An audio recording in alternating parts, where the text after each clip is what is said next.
ദൈവനാമം മഹത്വപ്പെടട്ടെ. ഫിലിപ്പി ലേഖനം 3-ാം അധ്യായം 17-ാം തിരുവചനം. എന്നെ അനുകരിപ്പീൻ. സഹോദരന്മാരെ, നിങ്ങളെല്ലാവരും എന്നെ അനുകരിപ്പീൻ. ഞങ്ങൾ നിങ്ങൾക്ക് കാണിച്ച മാതൃക പ്രകാരം നടക്കുന്നവരെയും കുറിക്കൊള്ളുവീൻ. ക്രിസ്തുവിൽ വിശ്വസിച്ചവർ ഒരു പുതിയ ജീവിതശൈലിയിലേക്ക് വിളിക്കപ്പെട്ടു. അവർ അതുവരെ ജീവിച്ചു വന്ന ജീവിത രീതികളിൽ നിന്നും അത് വ്യത്യസ്തമായിരുന്നു. ഒരു സമൂഹത്തിൽ തന്നെ വ്യത്യസ്ത ജീവിതശൈലികൾ വന്നപ്പോൾ ആളുകളുടെ പരസ്പര സഹകരണവും സഹവർത്തിത്വവും കുറഞ്ഞു. ക്രിസ്തുവിൽ വിശ്വസിച്ച ഫിലിപ്പിയർക്ക് അവർ മുമ്പ് സഹകരിച്ചിരുന്ന പല സാമൂഹ്യ ബന്ധങ്ങളിൽ നിന്നും വേർപെട്ടു നിൽക്കേണ്ടി വന്നു. ക്രിസ്തീയതര സമൂഹത്തിൻ്റെ മാനദണ്ഡങ്ങൾ തുടരുക അസാധ്യമായി.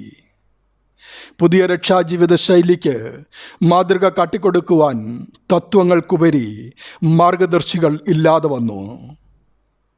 ഈ സാഹചര്യം മനസ്സിലാക്കിയ പൗലോസ് ഫിലിപ്പിയരെയെല്ലാം താൻ അവരെ പറഞ്ഞു മനസ്സിലാക്കിയിട്ടുള്ള ജീവിതചര്യ പാലിക്കുവാൻ ആവശ്യപ്പെടുന്നു.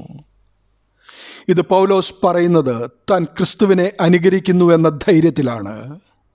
1 കൊരിന്ത്യർ 11:1, 4, 16, 1 തെസ്സലോനിക്കർ 1:6, 2 തെസ്സലോനിക്കർ 3:7, 9.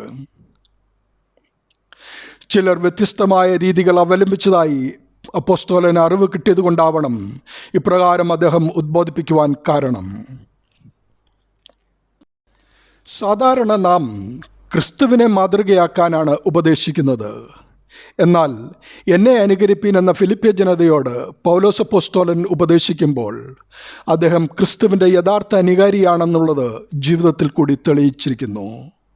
കാരണം ക്രിസ്തീയ ജീവിതം വെറും ഒരു തത്വചിന്തയല്ല, മറിച്ച് അതൊരു ജീവിക്കുന്ന മാതൃകയാണ്. ഫിലിപ്പി സഭയിലെ വിശ്വാസികൾക്ക് പുതിയൊരു ജീവിതശൈലിയിലേക്ക് വരുവാൻ തത്വങ്ങൾ മാത്രമായിരുന്നില്ല, മറിച്ച് കണ്ടുപഠിക്കുവാൻ ഒരു മാതൃക കൂടി ആവശ്യമായിരുന്നു. അവിടെയാണ് പൗലോസ് അപ്പോസ്തലൻ ക്രിസ്തുവിന് വേണ്ടി സഹിച്ചുകൊണ്ട് ജീവിച്ച ത്യാഗപൂർണമായ ജീവിതവും ക്രിസ്തുവിൻ്റെ ചുവടുകൾ പിന്തുടർന്നുകൊണ്ടുള്ള അചഞ്ചലമായ സമർപ്പണവും അദ്ദേഹത്തിൻ്റെ സഭയോടുള്ള സ്നേഹവും സുവിശേഷത്തിനായുള്ള തീഷ്ണതയും തെറ്റായ വഴിയിൽ പോകുന്നവരെ തിരുത്തുവാനുള്ള മനോഭാവവും സ്നേഹവും കരുതലും ക്രിസ്തു സാന്നിധ്യവും നിറഞ്ഞു തന്ന മാതൃകാപരമായ ജീവിതം നയിച്ചുകൊണ്ട് തൻ്റെ ജീവിതത്തെ ഒരു കണ്ണാടിയായി അവർക്ക് മുമ്പിൽ വയ്ക്കുന്നത്. പ്രിയമുള്ളവരെ, ചിന്തിക്കുക. ഇന്ന് നമ്മുടെ ജീവിതം നമ്മുടെ കുട്ടികൾക്ക് മാതൃകയാണോ? മറ്റുള്ളവർക്ക് നമ്മെ അനുകരിക്കാൻ കഴിയുന്ന ക്രിസ്തു കേന്ദ്രീകൃതമായ ജീവിതമാണോ നാം നയിക്കുന്നത്? വെളിച്ചമായ ക്രിസ്തു നമ്മുടെ ജീവിതത്തിൽ പ്രകാശിക്കുന്നുണ്ടോ? വാക്കുകളേക്കാൾ കൂടുതൽ ജീവിതം കൊണ്ടാണ് നാം മറ്റുള്ളവരെ സ്വാധീനിക്കുന്നത്. നമ്മുടെ ജീവിതം സുവിശേഷമാകുന്നുണ്ടോ? ക്രിസ്തീയ ജീവിതം സഹനങ്ങൾ നിറഞ്ഞതാണ്. ആദാം ഭക്ഷണത്തിലൂടെ ചെയ്ത പാപത്തിന് പരിഹാരമായി ആദാമിൻ്റെ വീഴ്ചയെ ജയിക്കുവാൻ ഭക്ഷണം വെടിഞ്ഞ് ക്രിസ്തു 40 ദിവസം ഉപവസിച്ചു.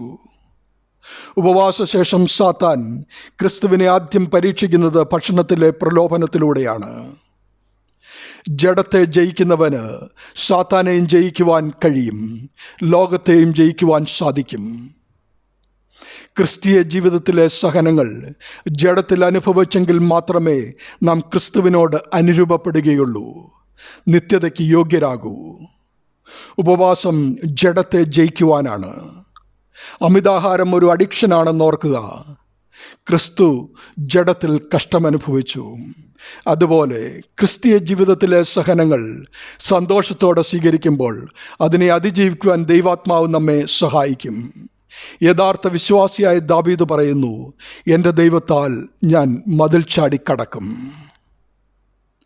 ദാവീദിൻ്റെ അചഞ്ചലമായ വിശ്വാസവും പ്രതിസന്ധികളിൽ തളരാതെ മുന്നോട്ട് പോയ പൗലോസ് അപ്പോസ്തലൻ്റെ മനോഭാവവും ഹാബേലിൻ്റെ രക്തത്തേക്കാൾ ഗുണകരമായി സംസാരിക്കുന്ന പുണ്യാഹാര രക്തം നമുക്ക് വേണ്ടി ചീന്തിയ ക്രിസ്തുവും അവിടുത്തെ സ്വഭാവവും നമുക്ക് മാതൃകയാകട്ടെ. അങ്ങനെ മറ്റുള്ളവർക്ക് അനുകരിപ്പാൻ നല്ലൊരു മാതൃക നമ്മിൽ നിന്നും ഉണ്ടാകുവാനായി ക്രിസ്തു നമ്മെക്കുറിച്ചും ആഗ്രഹിക്കുന്നു. നമ്മുടെ ജീവിതം ക്രിസ്തുവിന് വേണ്ടി ജീവിക്കുന്ന സുവിശേഷമാകട്ടെ. ദൈവനാമം മഹത്വപ്പെടട്ടെ. ആമീൻ.